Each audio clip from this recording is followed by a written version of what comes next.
ఆకలిస్తుంది. డిన్నర్ చేద్దామా? ఒక 5 మినిట్స్ మా సిగరెట్ అవగానే వెళ్తుందాం.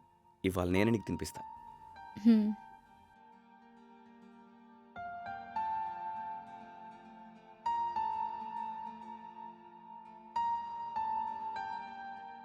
మధు, హ్మ్?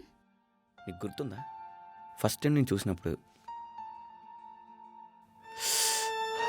పర్పుల్ కలర్ శారీలో బ్లాక్ కాఫీ తాగుతూ ఎంత అందంగా ఉన్నావో తెలుసా?